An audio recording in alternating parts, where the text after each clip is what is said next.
First of all, I want to thank the organizers of this special session for inviting me to give this talk. I'm going to describe a large family of orthogonal polynomial sequences that contains all the elements in the q-Askey scheme and also in the Askey scheme and some other sequences that are not very well known. The outline is the following. I'll describe the set of polynomials that I'm going to construct. They satisfy a difference eigenvalue equation of order 1. The main theorem says that the solutions of such difference eigenvalue equation satisfy a three-term recurrence relation. Then I'll describe the generalized moments with respect to a Newton type basis for the orthogonal sequences. Then the coefficients of the three-term recurrence relation, they have explicit expressions. And I classified the elements in this set in three classes. So I described the three classes that correspond to the Askey scheme, the q-Askey scheme, and the q equal -1 scheme that has not been constructed yet. And finally, I'll discuss as a way to find discrete orthogonality for most of the sequences in this class that are described with Newton bases with distinct nodes. Okay. The construction that I'm going to describe here uses linearly recurrent sequences and linear algebra to construct a family with several parameters that, as I said before, contain all the elements in the Askey scheme and the q-Askey scheme, and the sequences that correspond to q equal -1. Okay, let q be a non-zero complex number, and let z be the sum of 1 plus q inverse. Then consider the difference equation of order 3 given in this expression. So there are 4 terms involved here, and the q enters here in this coefficient. The other coefficient is equal to 1. The characteristic polynomial is the polynomial degree 3 that I show here. And the roots are precisely 1, q, and q inverse. So for each triple xk, hk, ek of solutions of the difference equation of order 3, we'll construct a sequence of monic polynomials that satisfies a three-term recurrence relation of this form, the usual form, and also satisfies a generalized difference eigenvalue equation that I'm going to describe next. Since the form of the solutions of the difference equation of order 3 depends on the multiplicities of the characteristic roots, we can describe, we can divide the set of H in 3 classes. When q is not equal to 1, and not equal to -1, then we get all the elements in the q-Askey scheme. Well, we get one expression that becomes each one of the elements in the Askey scheme by giving the parameters appropriate values. When q is equal to 1, we get all the elements in the Askey scheme.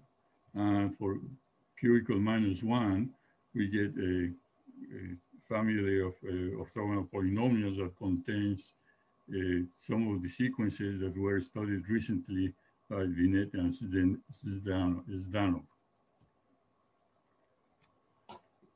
Okay, the sequence xk is called the sequence of nodes because we use them to describe a Newton basis.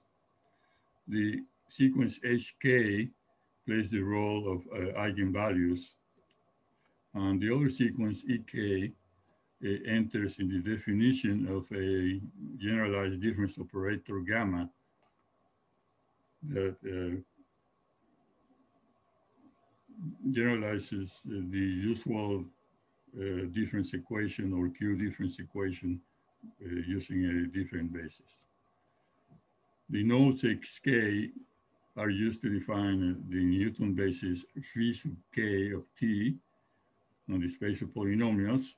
The initial one is just constant equal to 1, and the other elements in the basis are constructed in the usual way by adding one of the nodes as a new root to the previous polynomial. We define a linear operator gamma on the space of polynomials using the basis, Newton basis G sub k.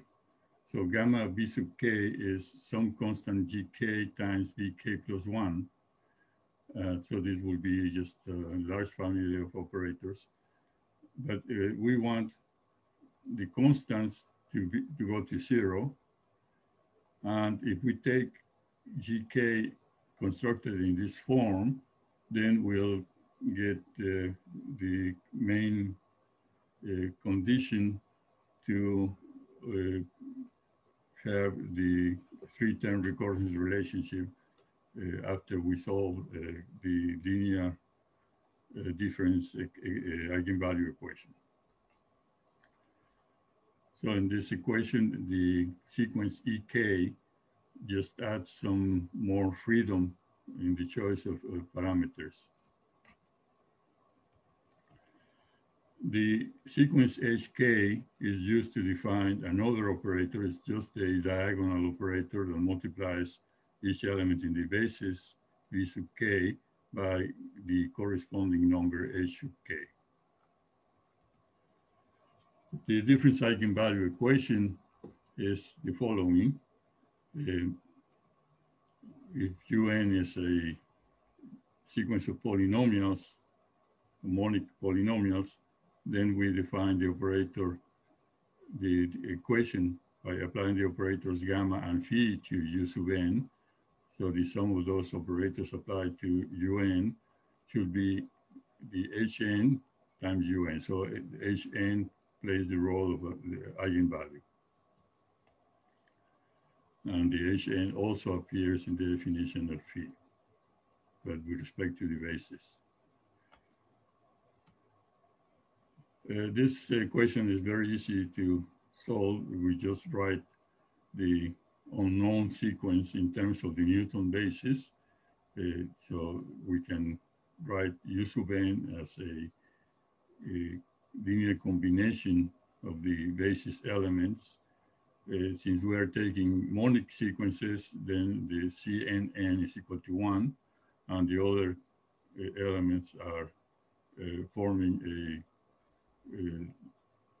lower triangular infinite matrix. So using this representation for the sequence U sub n, it's quite easy to solve the difference equation. What we get is this expression. The coefficients are given by the products described here. There's no, in this case, there's no need to give a particular form for the sequence G sub j, but we see that the sequence of eigenvalues must be a sequence of pairwise distinct numbers, because the differences Hn minus Hj appear in the denominator of the matrix of coefficients. And if we want to get an infinite sequence of polynomials, then the G sub j must be non-zero for j starting from 1. So that's what I say here.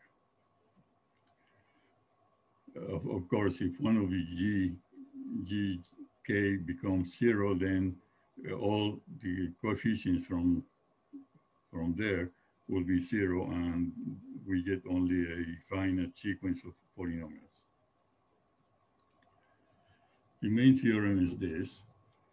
If we have a sequence polynomial G sub n that satisfies the difference eigenvalue equation, and the G sub k are of this form, where E sub k is just an arbitrary solution of the of the difference equation of order 3 with E0 equals 0. That's the only condition. Then under these conditions, then the sequence G sub n satisfies a 3-term recurrence relation. If the alpha n's are all distinct, then there's a linear functional that gives the orthogonality of the sequence G sub n. But we can also get in our family sequences where some of the alphas become 0. So we get only finite sequences. It's clear that the sequence of polynomial G sub n is completely determined by the value of q and the initial values of the sequences x, h, and e. So we have parameters, these 8 parameters, that in most cases, this set can be reduced to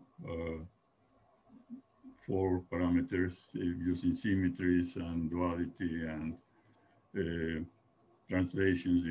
For example, the effect of H0 is just a translation of the eigenvalues. X0 is a translation of the variable t in the Newton polynomials and also in the sequence G sub n. So the number of parameters seems very large, but usually can be reduced. Regarding the coefficients beta n and alpha n, we can find explicit expressions for them because everything is constructed in a sort of hypergeometric way. So most things are products of terms in a sequence. So everything can be computed explicitly. Okay, the proof of the theorem is just showing that the matrix representation of multiplication by the independent variable t is a tri-diagonal matrix with respect to the basis of u sub k of t. The proof is quite complicated. I'm not going to present any details because the proof is quite long and technical. You can see the proof in the reference that I'm going to give at the end.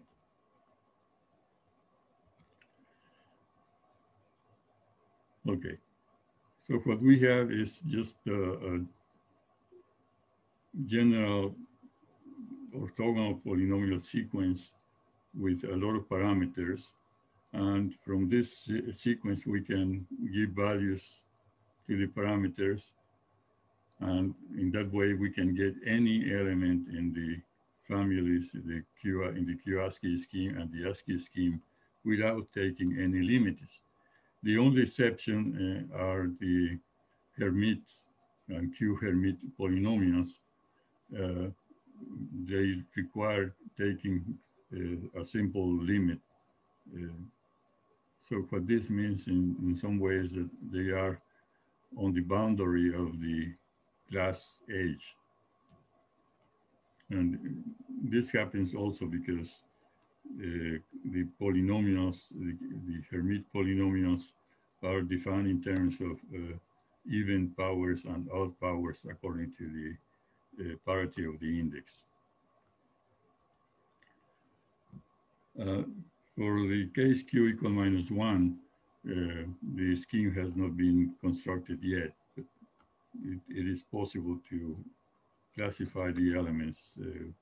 We just have to find some appropriate criteria for classification. Okay. If we use the form of the solutions of the difference equation for the 3 in each one of the 3 cases, according to the multiplicities of the roots, then we can use other parameters that are a little bit more convenient instead of using the initial values of the sequences. That is, instead of using this set of parameters, we can take advantage of the particular forms in each one of the three cases. Okay, generalized moments. If we let tau be the linear functional defined by tau of the initial Newton polynomial constant equal to 1, so we are normalizing this functional, so the constant goes to 1, and the action of tau on the Newton basis is given by this product. It's quite similar to the expression that appears in the coefficients of the UN in terms of the Newton basis. So these numbers that I'm going to call MK are the normalized generalized moments with respect to the Newton basis. And from this expression, it's clear that they satisfy the recurrence relation of order 1. So each term is obtained from the previous one by just adding one of these factors. Okay, the action of tau on an element of the sequence UN gives 0 if n is different from 0, sorry, because the entries MK, so these numbers here, are just the entries in the initial column or the 0th column of the inverse of the matrix of coefficients they call C. They call it CNK are the coefficients in the representation of UN with respect to the Newton basis. And we can find the explicit expression for the elements in the inverse. Those are those elements that I call C hat of NK are given by this product. So since we have explicit expressions for the matrices, we can change bases, and we can then find an expression for the matrix that I call L that represents multiplication by the variable t with respect to the basis uk of t. This can be done because we have C and C inverse, and it is quite easy to represent multiplication by t with respect to the Newton basis. The representation is a simple bidiagonal matrix. So we can find explicit formulas for L, and L becomes the Jacobi matrix, so it contains the recurrence coefficients of the three-term recurrence relation. What we get is this. Since we are dealing with monic polynomials, the entries just above the main diagonal are all of them equal to 1. The elements in the main diagonal are given by this expression in terms of the sequence X, the sequences X, G, and H. And the elements just below the main diagonal are given by this a little bit more complicated expression. And so we have the coefficients in the three-term recurrence relation. In the main diagonal, we have the betas starting from n equals 0. And in the diagonal just below the main diagonal, we have the alphas starting from n equal to 1. So the main theorem is that L is tridiagonal. So all the other elements in L that are not described here are equal to 0. Okay, if Q is not equal to 1 and not equal to -1, then the solutions of the difference equation of order 3 have this form. They are linear combination of exponentials, 1 to the k, q to the k, q to the minus k, where the lambdas are arbitrary coefficients. So we can use this form for the sequences h, x, and e. We only put the restriction that f0 must be minus the sum of f1 and f2, so that we get a0, e0 equals 0, because we want g0 to be 0. So we can use this set of coefficients, the a's, b's, and f's, as a new set of parameters instead of the initial values of the h, x, and e sequences. And they are connected in a linear invertible way because, for example, the a's are linear combinations of the initial values h0, h1, h2, and the coefficients just depend on q. And we can also find h0, h1, and h2 from the a's in an obvious way. So this transformation has an inverse. The same thing happens for the b's and the x's and the f's and the e's. So we can go from the old initial values, the old parameters are initial values, to the new parameters and vice versa. What we get using the new values for the parameters for alpha and beta is that there are rational functions of q to the k. And we have explicit expressions for them.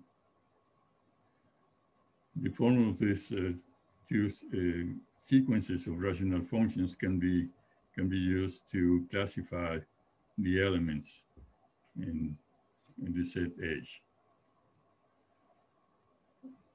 If you are given a polynomial sequence, for example, in the q-Askey scheme, all we have to do is solve some system of equations. It's quite easy to find the values of the new parameters that produce the normalized recurrence coefficients for the given sequence pk.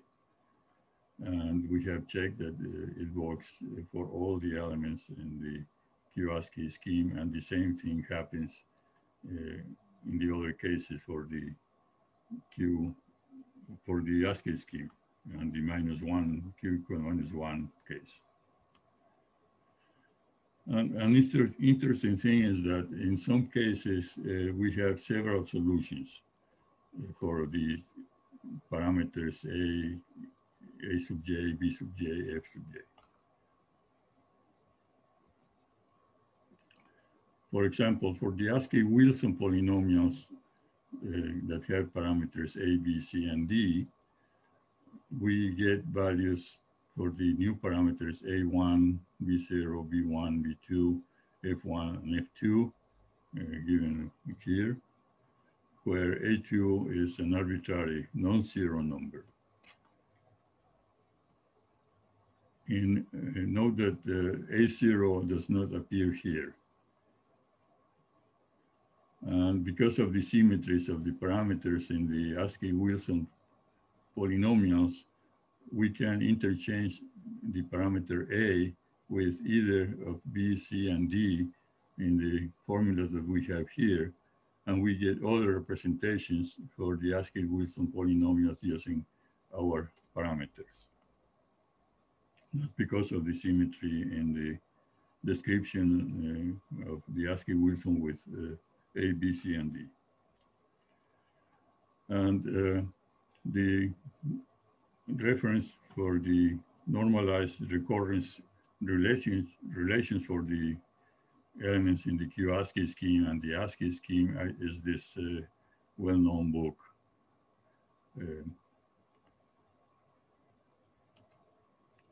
For the big Q Jacobi polynomials with parameters a, b, and c that are described in this equation in that book, we have this solution.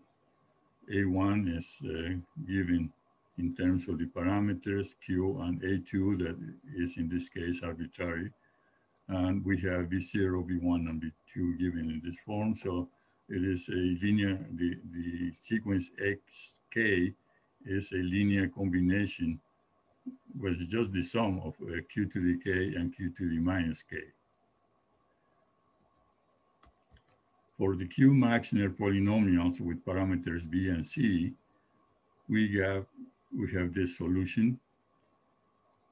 So in this case, the xk is just minus cb times q to the minus k, because b2 corresponds to q to the minus k. But we have other solutions for the q-Maxner. In this one, B2 is 0, so the sequence xk is just b times q to the k. And another solution has b2 equal 1 and the other 2 equal 0. So this corresponds to the sequence xk equal to q to the minus k without any coefficient in front. So q-Maxner are an example of a sequence that has several representations using the parameters a, b, and f.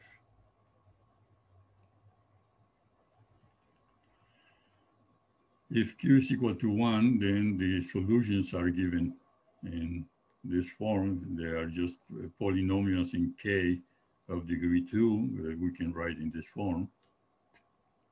And we can do this with each one of the three sequences, h, x, and e.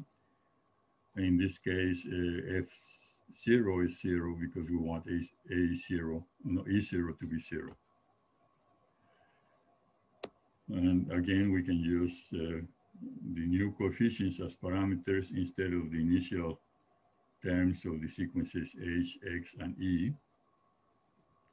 And as in the other case, if we are given a sequence in the ASCII scheme, we just solve some simple equations to get the corresponding values for the parameters that are defined here.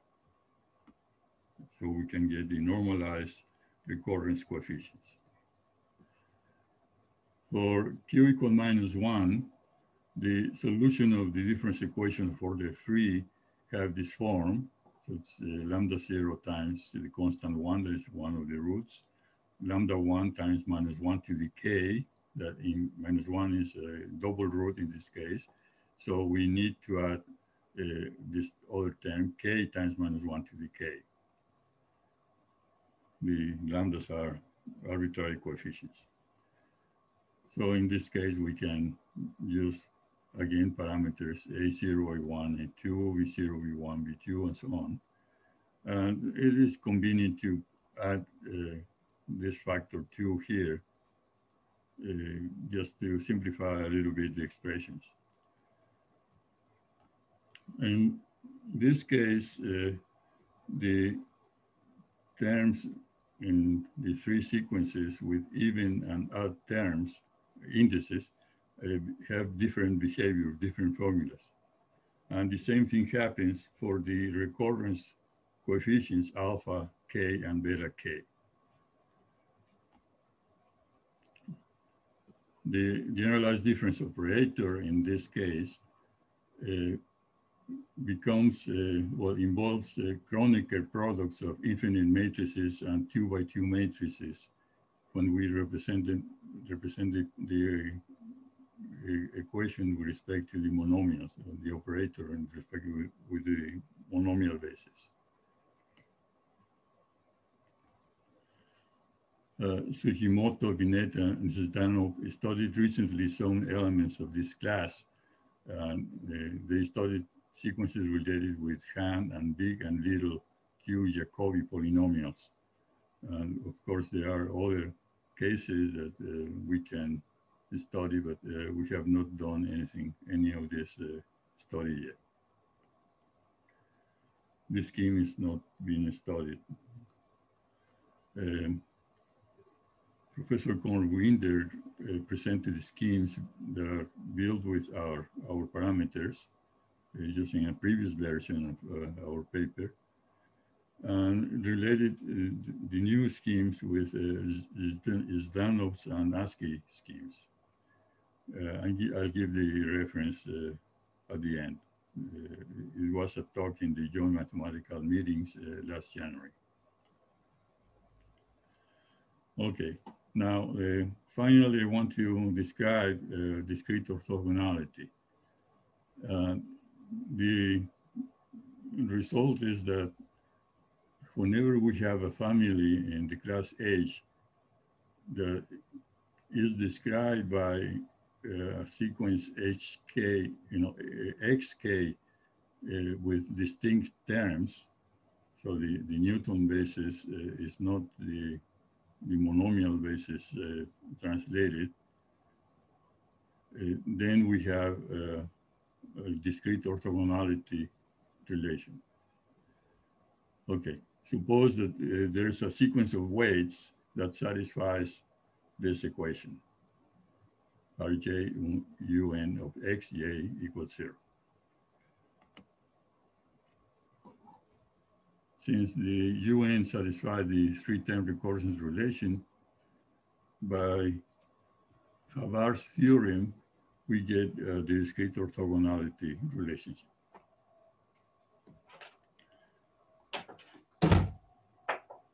Estoy grabando. Okay, then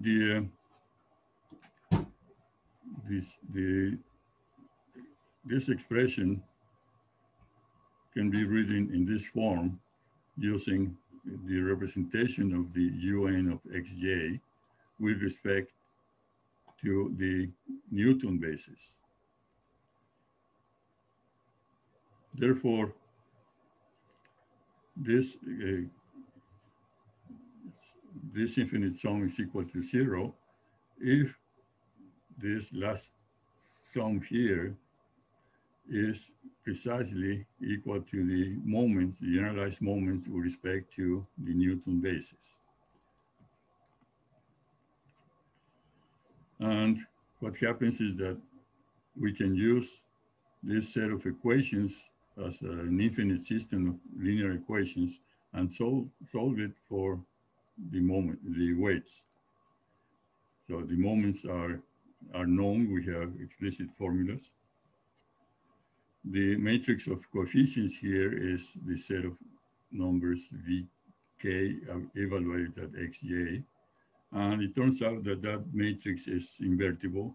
It has ones along the main diagonal. It's a lower triangular matrix.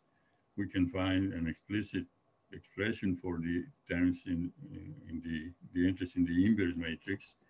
They are given by this expression.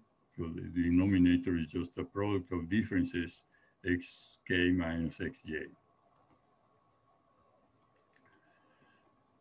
What we get solving the system is this expression for the moments, for the weights, sorry, the weights in terms of the moments and the terms in the sequence xk. Since the moments are given by a product and the denominator is also a product of terms, it is quite easy to see that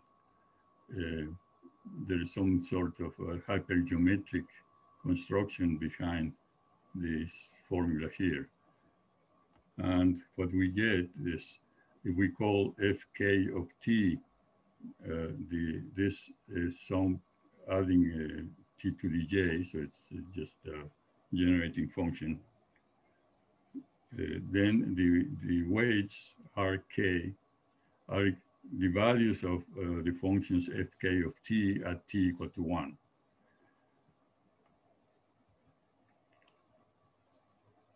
Since the denominator here is a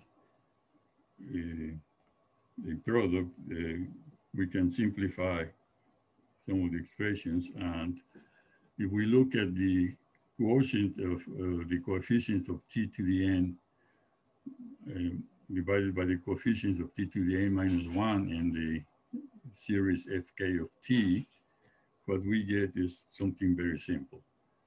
This quotient is just gn divided by the product h0 minus hn times k minus 1 minus xn. So the depends on k. We're looking at the terms of the sequence fk that produce the weight rk. The n is the index that runs along the sum for fk.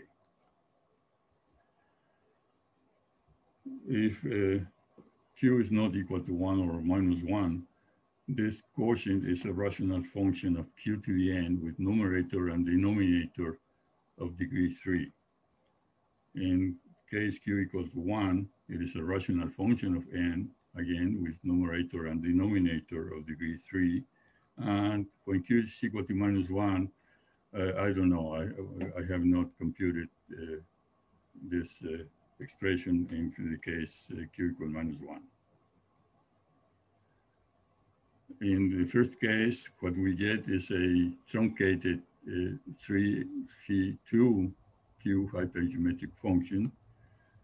In case q equal to 1, we get a 3f2, and there is convergence at t equal to 1 if the parameters involved in the expressions satisfy certain restrictions. We usually have enough freedom for the parameters to find large sets of values for which we have convergence. In addition to the simplicity of the expression for the quotient of consecutive terms, we also have a simple connection between fk plus 1 and fk. For example, in some cases, we get fk plus 1 by taking the difference or the q difference of fk and multiplying by some power of t, something like that. For example, for the q-Askey scheme, using the parameters that I defined before, the general form of the quotient rho of kn is this. We can find values for the parameters to take to give rho kn this form. You can see those are factors in a hypergeometric series. Of course, they are connected. D1, D2, and D3 are arbitrary, but in the denominator, we must have the product D1, D2, D3 here, in addition to the parameters A1 and A2 that appear here. And this is connected to the Q factorial. For example, for the Q Maxner polynomials with parameters B and C, we have this form for the quotient rho Kn. So F1 is given by this expression. F2 is this one. You can see that they are connected in a simple way. This is the two basic number, base Q. So there's a different difference. We can obtain F2 from F1 just by applying delta Q, or the Q derivative. For the Askey-Wilson polynomials, the quotient rho Kn has this form. Here we have the parameters A, B, C, and D of the Askey-Wilson polynomials in the recurrence relationship. So this means that fk of t is in this case a 3phi2 function, and there is convergence under some conditions. The weights are the values of such functions at 1, and the convergence requires this connection between the parameters A, B, C, and D. Or we can interchange A with either one of B, C, and D. The Q-Hand polynomials have this quotient of consecutive terms in the functions fk. And we have different expressions because Q hand also have several representations. So we can have several different orthogonalities, discrete orthogonalities. The Wilson polynomials in the Q-Askey scheme have this quotient. You can see it's a rational function of n of degree 3 in the numerator and denominator. The hand polynomials have a simpler expression. And that's all I want to say. This is the bibliography. All the results are in this paper that appeared recently in Linear Algebra and its Applications. There are some changes in the way I deal with parameters, but there are minor changes with respect to what I used today. It's also in the archive. And the lecture of Coldwinder can be found in his homepage. The URL is this one. You just go to publications, slides of my recent lectures, and you'll find there the JMM lecture. And the other reference is this book. Okay, thanks for your attention. And now I'm ready to answer any of your questions. Thanks.